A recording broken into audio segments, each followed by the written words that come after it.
হযরত দাউদ আলাইহিস সালাম ছিলেন একজন ন্যায়পরায়ণ বাদশা। পৃথিবীর 2/3 তারই রাজত্বের অন্তর্ভুক্ত ছিল। আল্লাহ তাআলা হযরত দাউদ আলাইহিস সালামকে অনেক অলৌকিক ক্ষমতা, বিপুল ধন সম্পদ এবং সুমধুর কণ্ঠ দান করেছিলেন। একবার হযরত দাউদ আলাইহিস সালাম সমুদ্রের তীরে বসে আল্লাহর ইবাদতে মগ্ন ছিলেন। যখন তিনি তার সুমধুর কণ্ঠ দিয়ে জাবুর কিতাব তেলাওয়াত করতেন, তখন সমুদ্রের মাছ এবং বনের জীবজন্তু, পাহাড় পর্বত, এমনকি পাখিরাও সেই স্থানে এসে মনোমুগ্ধ হয়ে জাবুর কিতাব তেলাওয়াত শুনত। হযরত দাউদ আলাইহিস সালামের সুমধুর কণ্ঠের তেলাওয়াতের আওয়াজ 40 মাইল পর্যন্ত পৌঁছাতো। সেই যুগে সমুদ্র তীরবর্তী স্থানে একদল বনী ইসরায়েলের লোক বাস করত। তাদের পেশা ছিল মাছ ধরা। তারা সমুদ্র থেকে প্রতিদিন মাছ ধরে জীবিকা নির্বাহ করত। একদিন হযরত দাউদ আলাইহিস সালাম তার ইবাদতখানায় বসেছিলেন। তখন আল্লাহ রাব্বুল আলামিন এক গায়েবী আওয়াজের মাধ্যমে তাকে জানিয়ে দিলেন, হে দাউদ, তুমি তোমার উম্মতকে বলে দিও তারা যেন শনিবার দিন ব্যবসা বাণিজ্য বন্ধ করে আল্লাহর ইবাদত করে এবং মাছ ধরা থেকে বিরত থাকে, কেননা ওই দিন তোমাদের জুমার দিন অর্থাৎ ইবাদতের দিন হিসাবে আমি ঘোষণা করছি। অতঃপর দাউদ আলাইহিস সালাম আল্লাহ রাব্বুল আলামিনের কাছ থেকে এই আদেশ পেয়ে বনী ইসরায়েলদের ডেকে বলল, হে বনী ইসরায়েলবাসী, তোমরা শনিবার দিন আল্লাহর ইবাদত করবে এবং সমস্ত ব্যবসা বাণিজ্য ও মাছ শিকার থেকে বিরত থাকবে এবং আল্লাহর কথা মেনে চলো, তাহলে তোমাদের কল্যাণ হবে। এই কথা বলে হযরত দাউদ আলাইহিস সালাম সেখান থেকে চলে গেল। দেশের অধিকাংশ মানুষ হযরত দাউদ আলাইহিস সালামের উপদেশ যথাযথভাবে পালন করত, শরীয়তের আইন মেনে চলত এবং দেশের আইনের প্রতি শ্রদ্ধা রাখত। কিন্তু সমুদ্রের তীরবর্তী স্থানের একদল বনী ইসরায়েলের লোক, তারা প্রথম দিকে শরীয়তের আইন মেনে চলত, কিন্তু পরবর্তীকালে বিভিন্ন চালাকি পন্থা অবলম্বন করল। শনিবার দিন আল্লাহর ইবাদত করার জন্য সবাই দলে দলে চলে গেল, কিন্তু বনী ইসরায়েলের কিছু সংখ্যক লোক ইবাদত খানায় না গিয়ে লুকিয়ে লুকিয়ে সমুদ্রের তীরে গিয়ে হাজির হলো। তারা দেখল শনিবার দিন সমুদ্রের তীরে প্রচুর পরিমাণে মাছ এসে আপনা আপনি ডাঙ্গায় উঠে পড়ছে। এটা দেখে তাদের মনে মাছ ধরার লালসা জেগে উঠল। তারা বলতে লাগলো, সপ্তাহের আর কোনো দিনই এমন মাছ দেখা যায় না, তাই শনিবার দিন আমাদের মাছ ধরা উচিত। তাহলে সপ্তাহের আর কোনো দিন মাছ ধরার দরকার হবে না তখন। অপর একজন বলল, কিন্তু কিভাবে? তারপর ওই ব্যক্তিটি বলল, সমুদ্রের এই তীরে আমরা বড় বড় কিছু কূপ তৈরি করব এবং সেগুলোতে জাল পেতে রাখবো, পরের দিন এসে ওই মাছগুলো ধরে নিয়ে যাব। এই কথা বলার পর তারা বাড়ির দিকে রওনা করলো। অতঃপর এই পরিকল্পনা অনুসারে তারা কাজ শুরু করলো। আল্লাহর আইন অমান্য করে তারা এভাবেই মাছ ধরতে লাগলো। তারা দেখলো আল্লাহর পক্ষ থেকে কোনো বিপদ আসেনি, তাই তাদের সাহস আরো বেড়ে গেল। এরপর অনেক দিন এভাবেই মাছ ধরে তারা প্রচুর ধন সম্পদের মালিক হয়ে গেল। অপরদিকে এই বংশের অনেক লোক ছিল, তারা শরীয়তের আইন মেনে চলত, মহান আল্লাহ রাব্বুল আলামিনকে ভয় করে চলত।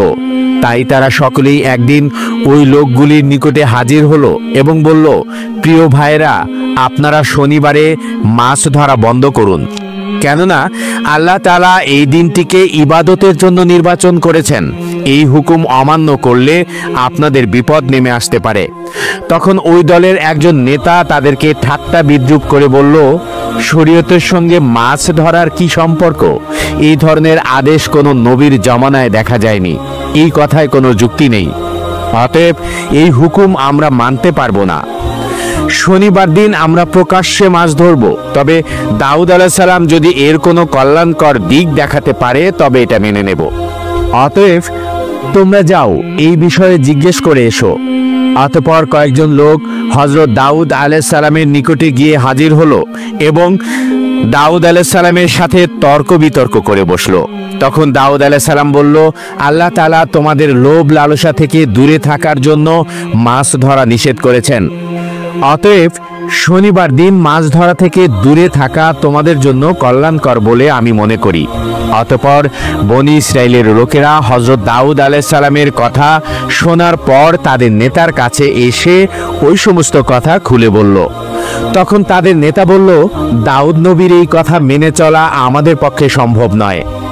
অতএব আগামী দিন শনিবার তোমরা মাছ ধরার কাজ চালিয়ে যাও। তোমরা ভয় পেও না, কিছু হবে না। এর আগেও মাছ শিকার করে আমরা অনেক ধন সম্পদের মালিক হয়েছি। অতএব আমার কথা শুনে চললে তোমাদের সবারই ভবিষ্যতে লাভ হবে। এই কথা শোনা মাত্রই সেখানে থাকা সমস্ত বনী ইসরাইল আনন্দে আত্মহারা হয়ে পড়ল। অতঃপর পরের দিন শনিবার মৎস্যজীবীদের মধ্যে থেকে মাত্র কয়েকজন আল্লাহর ইবাদত করার জন্য দাউদ আলাইহিস সালামের নিকটে হাজির হলো এবং বেশিরভাগ মৎস্যজীবী দাউদ আলাইহিস সালামের কথা অমান্য করে ভোরবেলায় সমুদ্রে মাছ ধরতে চলে গেল।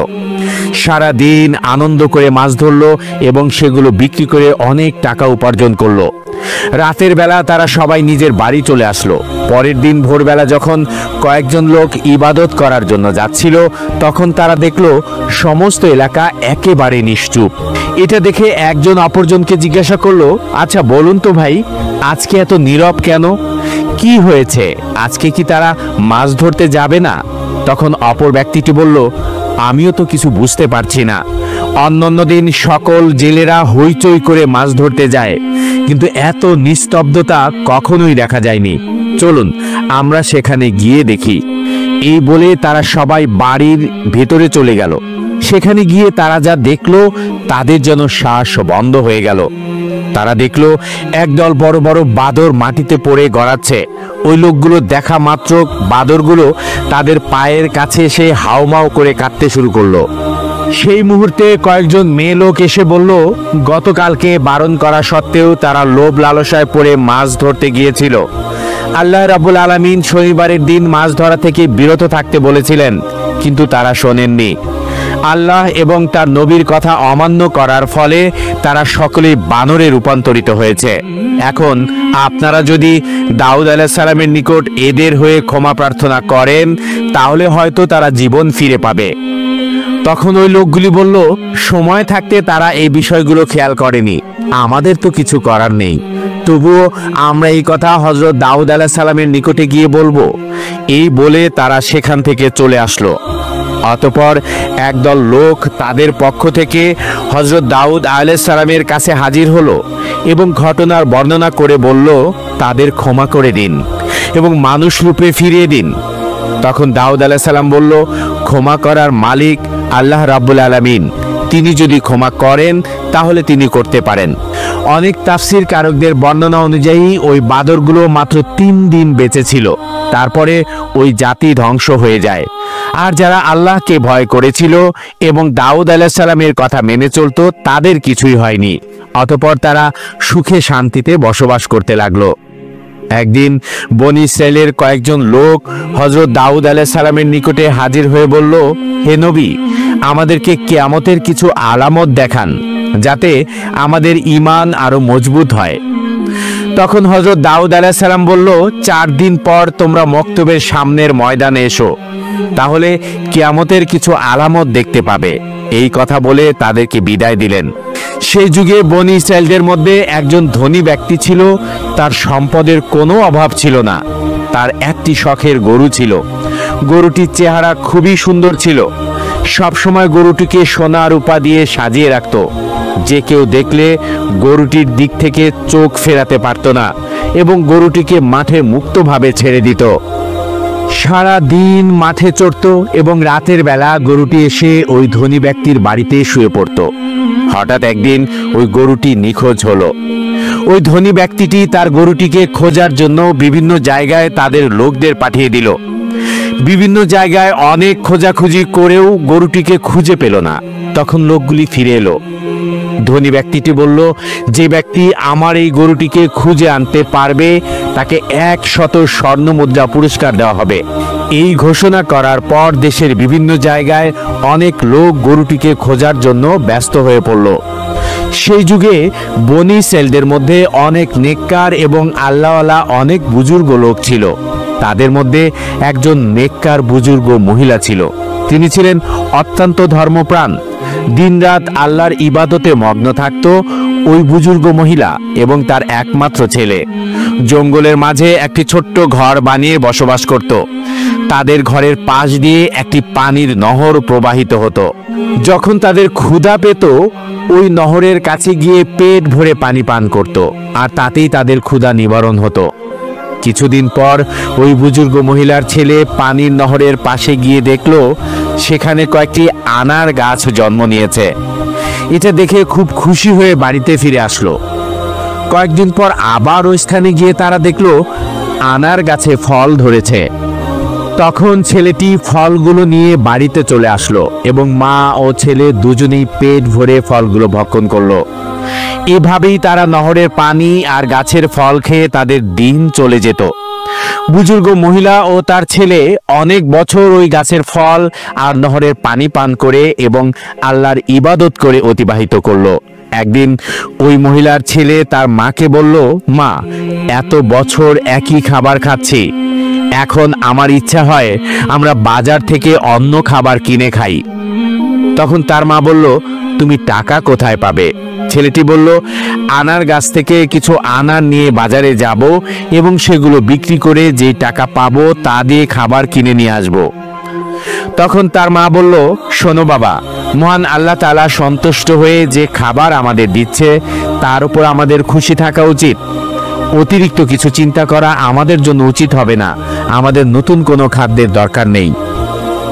মায়ের এমন কথা শুনে ছেলেটি সন্তুষ্ট হলো না, বারে বারে একই কথা বলছে। তখন মা বিরক্ত হয়ে বলল, তোমার যা ইচ্ছা তাই করো। অতঃপর পরের দিন ওই মহিলার ছেলে আনার গাছ থেকে কিছু ফল নিয়ে বাজারে গেল। ফলগুলো বিক্রি করে যেই টাকা পেল সেটা দিয়ে অনেক খাবার কিনে বাড়িতে ফিরে আসলো। তার মা খাবারগুলো দেখে কোনো খাবারই ভক্ষণ করলো না। ছেলেটি বলল, শোনো মা, তুমি যদি কোনো কিছু না খাও তাহলে আমিও খাবো না। তখন বাধ্য হয়ে তার মা কিছু খাবার ভক্ষণ করলো। অতঃপর এভাবেই সেদিন অতিবাহিত হলো। পরের দিন সকালবেলা ওই বুজুর্গ মহিলার ছেলে আনার গাছের সামনে গিয়ে দেখলো আনার গাছে কোনো ফল ধরেনি। এটা দেখে ছেলেটি হতাশ হয়ে বাড়িতে ফিরে আসলো। তার মাকে বলল, মা, হঠাৎ করে আজকে থেকে দেখছি আনার গাছে কোনো ফল নেই।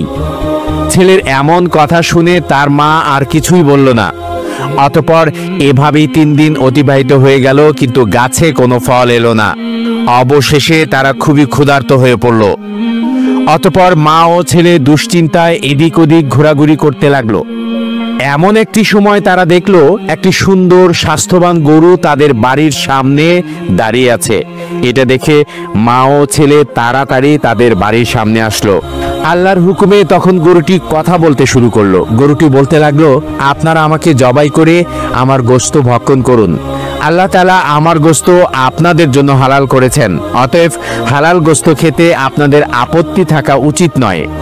গরুর মুখে এমন কথা শুনে মা ও ছেলে খুবই দুশ্চিন্তায় পড়ে গেল। তখন ওই বুজুর্গ মহিলা বলল, জানি না এই গরুটি কার, কোথা থেকে আসলো, আর এই গরুর গোশত খেয়ে আমরা কোন বিপদে না পড়ি। তখন ছেলেটি বলল, গরু নিজেই বলছে সে আমাদের জন্য হালাল, অতএব কোনো অপরাধ হলে তা হবে গরুর, আমাদের হবে না। মা, এই গরুটি জবাই করে আমরা গোশত খেয়ে ক্ষুধা নিবারণ করি, এসবই আল্লাহর ইচ্ছা।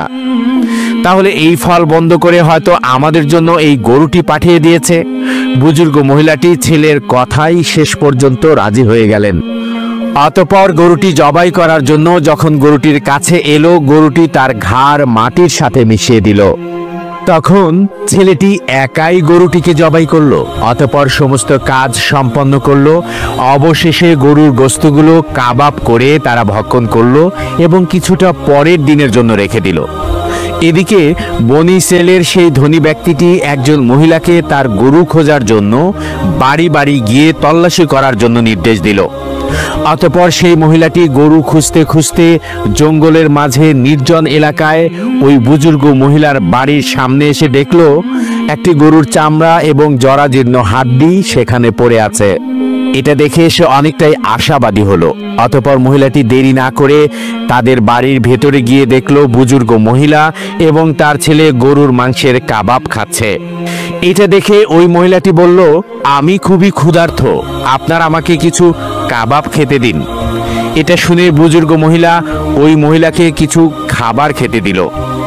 তখন ওই মহিলাটি বলল, বাহ, খুবই সুস্বাদু এই কাবাব খেতে, আমি কিছু বাড়ি নিয়ে যাব, বাড়ি গিয়ে মজা করে খাবো। এই বলে তিনি সেখান থেকে চলে আসলেন। অতঃপর ওই মহিলাটি বাড়ি না গিয়ে সোজা ওই ধনী ব্যক্তির নিকটে উপস্থিত হলো এবং বলল, হুজুর, আপনি যে গরুটি খুঁজছেন আমি তার সন্ধান নিয়ে এসেছি, এখন আপনি আমার প্রাপ্য টাকা দিয়ে দিন। তখন ধনী ব্যক্তিটি তার প্রাপ্য টাকা দিয়ে বলল, কোথায় আমার সেই শখের গরু? তখন মহিলাটি বলল, আপনার গরু জীবিত নেই, তবে যারা নিয়েছে তাদের সন্ধান দিতে পারি। ধনী ব্যক্তি বলল, তুমি বলো কারা সেই লোক। তখন মহিলাটি বলল, এই জঙ্গলের নির্জন এলাকায় একজন বৃদ্ধা এবং তার ছেলে একটি ছোট্ট ঘর বানিয়ে থাকে এবং সেখানে ইবাদতের নামে মিথ্যা মিথ্যা ভান করে চুরি ডাকাতি করে। আপনার গরুটিকে তারা জবাই করে কাবাব করে খেয়ে ফেলেছে। গরুর চামড়া এবং হাড় এখনো বাইরে পড়ে আছে, এই দেখুন তার প্রমাণ। আপনি এখনই আপনার লোক পাঠিয়ে তাদেরকে বন্দী করুন। অতঃপর ধনী ব্যক্তিটি দেরি না করে হযরত দাউদ আলাইহিস সালামের নিকটে হাজির হলো এবং সম্পূর্ণ ঘটনা খুলে বলল। তখন হযরত দাউদ আলাইহিস সালাম তার লোকদের হুকুম করলো, তোমরা যাও, ওই বৃদ্ধা এবং তার ছেলেকে এখানে ধরে নিয়ে আসো। কিছুক্ষণ পর হযরত দাউদ আলাইহিস সালাম তার ইবাদতখানায় ছিলেন। তখন হঠাৎ হযরত জিবরাইল আলাইহিস সালাম আগমন করলেন এবং বললেন, হে আল্লাহর খলিফা হযরত দাউদ আলাইহিস সালাম, আপনার নিকট বনী ইসরাইলের ধনী ব্যক্তি যে অভিযোগ করেছেন সেটা বিশাল এক রহস্য। ওই ধনী ব্যক্তি একসময় ওই বৃদ্ধার স্বামীর চাকর ছিল। বৃদ্ধার স্বামী একসময় বিশাল বড় ব্যবসায়ী ছিল। একদিন ওই বৃদ্ধার স্বামী এই ধনী ব্যক্তিকে নিয়ে ব্যবসার উদ্দেশ্যে সিরিয়া সফর করেন। অনেক পথ অতিক্রম করার পর তারা ক্লান্ত হয়ে পড়েছিল, তাই তারা একটি নির্জন জায়গায় বিশ্রাম করছিল। তখন তার মাথায় খারাপ চিন্তা আসে এবং ওই বৃদ্ধার স্বামীকে ঘুমন্ত অবস্থায় হত্যা করে আর সমস্ত ছাগল সহ আরো মালামালগুলো নিয়ে মিশরে চলে যায়। সেখানে সমস্ত কিছু বিক্রি করে শুধুমাত্র এই গরুটি ছাড়া, যার ফলে বিশাল অর্থের মালিক হয়ে যায়। দেশে ফিরে খুব অল্প সময় মিথ্যা প্রচার করে সমাজের একটি ধনী ব্যক্তিতে পরিণত হয়। এখন যে গরুটি বৃদ্ধার এবং তার ছেলে জবাই করে খেয়ে ফেলেছে সেটি ওই বৃদ্ধার স্বামীর গরু ছিল।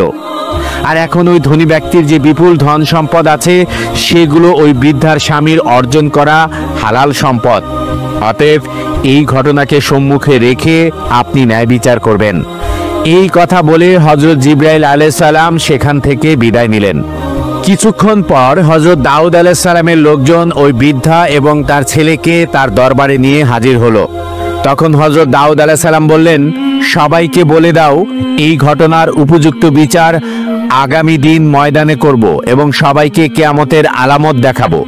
এই কথা শুনে সবাই বিদায় নিল। পরের দিন সবাই একে একে জমায়েত হতে লাগলো ময়দানে। নির্ধারিত সময় মতো হযরত দাউদ আলাইহিস সালাম প্রথমে তার সুমধুর কণ্ঠে জাবুর কিতাব তেলাওয়াত করলেন। সমস্ত মানুষ তার সুমধুর কণ্ঠের জাবুর কিতাব তেলাওয়াত মনোমুগ্ধ হয়ে শুনল। অবশেষে হযরত দাউদ আলাইহিস সালাম ওই ধনী ব্যক্তি এবং বৃদ্ধা ও তার ছেলেকে সবার সম্মুখে হাজির করল। হযরত দাউদ আলাইহিস সালাম ধনী ব্যক্তিকে বললেন, বৃদ্ধা এই মা ক্ষুধার তাড়নায় আপনার গরু জবাই করে খেয়ে ফেলেছে। এদের অভাব দূরীকরণে আমার তৎপরতা থাকা উচিত ছিল, কিন্তু সঠিক সময় আমি এই কাজ করতে ব্যর্থ হয়েছি, যার ফলে এরা আপনার গরুটিকে জবাই করতে বাধ্য হয়েছে। অতএব আপনি এদেরকে ক্ষমা করে দিন। তখন ধনী ব্যক্তি বলল, না, আমি ক্ষমা করব না। কাউকে না জানিয়ে আমার শখের গরু চুরি করে খেয়ে ফেলেছে, আপনি এর ন্যায় বিচার করুন। তখন দাউদ আলাইহিস সালাম বললেন, আচ্ছা ঠিক আছে, তাহলে গরুর ক্ষতিপূরণ সহ প্রাপ্য দাম আমি আপনাকে দিয়ে দিচ্ছি। এখন আপনি তাদেরকে ক্ষমা করে দিন। ধনী ব্যক্তিটি বলল, আমি ক্ষমা করতে আসিনি, সঠিক বিচারের জন্য আপনার কাছে এসেছি। ঠিক এমন সময় হযরত জিবরাইল আলাইহিস সালাম এক গায়েবী আওয়াজ দিয়ে বললেন, হে দাউদ আলাইহিস সালাম, ওই ধনী ব্যক্তি ন্যায় বিচারের কথা বলেছে, অতএব আপনি ন্যায় বিচার করে দিন। অতঃপর হযরত দাউদ আলাইহিস সালাম ওই বৃদ্ধাকে জিজ্ঞাসা করলেন, আপনাদের এই বিষয়ে কিছু বলার আছে? তখন বৃদ্ধা বলল, হুজুর, আমার স্বামী একজন নেককার ব্যবসায়ী ছিলেন। তিনি চিরদিন ব্যবসার অর্ধেক লাভের টাকা গরিব দুঃখীদের দান করতেন। কিন্তু একদিন ব্যবসার উদ্দেশ্যে সিরিয়া যাত্রা করেন, তারপর থেকে আর কখনোই ফিরে আসেনি। আমি তখন আমার একমাত্র ছোট্ট ছেলেকে নিয়ে খুবই চিন্তিত হয়ে পড়ি। আমার সমস্ত ধন সম্পদ দুষ্ট লোকেরা নিয়ে নিয়েছে, ফলে আমাকে অনেক দিন ক্ষুধায় দিন কাটাতে হয়েছে। আমি এই কষ্ট সহ্য করতে না পেরে এক জঙ্গলের মাঝে নির্জন জায়গায় গিয়ে আল্লাহর ইবাদতে মগ্ন হয়ে পড়ি। সেখানে নহরের পানি এবং গাছের ফল খেয়ে অনেক বছর কাটিয়ে দিয়েছি। এভাবে মহান আল্লাহ আমাদের রিজিকের ব্যবস্থা করে দিয়েছিলেন। একদিন আমার ছেলে ওই গাছের ফল খেতে রাজি হলো না, বাজারে গিয়ে কিছু নতুন খাবার কিনে আনলো। তারপর দিন থেকে ওই গাছে আর ফল ধরছে না। অবশেষে আমি এবং আমার ছেলে ক্ষুধায় কাতর হয়ে পড়েছিলাম। ঠিক তখনই কোথা থেকে যেন একটি গরু আমাদের বাড়ির সামনে এসে আল্লাহর হুকুমে মানুষের মতো কথা বলতে লাগলো। সে বলল, আমি তোমাদের জন্য হালাল, অতএব তোমরা ক্ষুধায় কষ্ট পাচ্ছ কেন? আমাকে জবাই করে আমার মাংস খেয়ে ক্ষুধা নিবারণ করো। এই কথা শুনে আমরা গরুটি জবাই করে তার মাংস কাবাব করে খেয়ে ফেলেছি। এখন আপনি যে বিচার করবেন তা আমরা মাথা পেতে নেব। তখন হযরত দাউদ আলাইহিস সালাম তাদের কথা শুনে সবার মাঝে তাদের বিচার করা শুরু করলেন। তিনি ওই ধনী ব্যক্তিকে বলল, হে গরুর দাবিদার, আপনি একজন ধনী ব্যক্তি, কিন্তু এই সম্পদের মালিক আপনি না। আপনি ধন সম্পদ লুট করেছেন। আপনি বৃদ্ধার স্বামীকে হত্যা করে তার ধন সম্পত্তির মালিক হয়েছেন। অতএব এই গরুর প্রকৃত মালিক আপনি নন, বরং এই বৃদ্ধা এবং তার ছেলে। এমন কথা শুনে ধনী ব্যক্তিটি বলল, হে আল্লাহর নবী হযরত দাউদ আলাইহিস সালাম, আমি এখানে ন্যায় বিচার পেতে এসেছি, কোনো মিথ্যা গল্প কাহিনী শুনতে আসিনি। সুতরাং এই বৃদ্ধা যা বলছে তা সম্পূর্ণ মিথ্যা। তখন দাউদ আলাইহিস সালাম বললেন, আপনি আসলেই মিথ্যুক। আপনার এই ঘটনা আমি জানতাম না, আমাকে হযরত জিবরাইল আলাইহিস সালাম জানিয়েছেন। অতঃপর দাউদ আলাইহিস সালাম বললেন, এখানে যে অপরাধী তার হাত পা এবং সমস্ত অঙ্গ প্রত্যঙ্গ সঠিক সাক্ষ্য দাও। এই কথা বলার সাথে সাথে ওই ধনী ব্যক্তির জবান বন্ধ হয়ে গেল। সঙ্গে সঙ্গে ধনী ব্যক্তির হাত সাক্ষ্য দিতে লাগলো, হুজুর, আপনার কথাই সত্যি, আমি ছুরি দিয়ে আমার মালিকের গলা কেটে হত্যা করেছি। অতঃপর সমস্ত ধন সম্পদ বিক্রি করে তা থেকে প্রচুর টাকার মালিক হয়েছি। এভাবে সমস্ত অঙ্গ প্রত্যঙ্গ সাক্ষ্য দিতে লাগলো। তখন হযরত দাউদ আলাইহিস সালাম বললেন, ওই ধনী ব্যক্তির ধন সম্পদ এবং সবকিছু এই বৃদ্ধা এবং তার ছেলেকে দিয়ে দাও, আর ওই ধনী ব্যক্তিকে কতল করে ফেলো। সাথে সাথে এই ঘোষণা কার্যকর করা হলো। অতঃপর বৃদ্ধা এবং তার ছেলে ময়দানে সিজদায় অবনত হয়ে পড়ল। তখন সমগ্র বনী ইসরাইলের মানুষ এটা দেখে হতবাক হয়ে গেল। এরপর দাউদ আলাইহিস সালাম বললেন, আজকের দিনের এই ঘটনা তোমাদের জন্য কিয়ামতের নিদর্শন। পৃথিবীতে যে যাই করুক না কেন, কিয়ামতের দিনে তোমাদের প্রত্যেকের অঙ্গ প্রত্যঙ্গ হবে আসল সাক্ষী। অতএব কিয়ামতের কঠিনতম দিনে উদ্ধারের জন্য শরীয়ত পালনে অঙ্গীকার আবদ্ধ হও, এবং এটাই হবে তোমাদের জন্য উত্তম। এই ঘটনা থেকে আমরা এই শিক্ষা নিতে পারি, মহান আল্লাহ রাব্বুল আলামিন পবিত্র কোরআনে যে সকল কাজ বর্জন করতে বলেছেন সেগুলো বর্জন করব এবং সঠিক পথে চলব। আল্লাহ তাআলা যেন আমাদেরকে প্রিয় নবীর দেখানো পথে এবং পবিত্র কোরআনের নির্দেশ অনুসারে চলার তৌফিক দান করেন। ভিডিওটিতে একটি লাইক দিবেন এবং সবার সাথে শেয়ার করবার অনুরোধ রইল।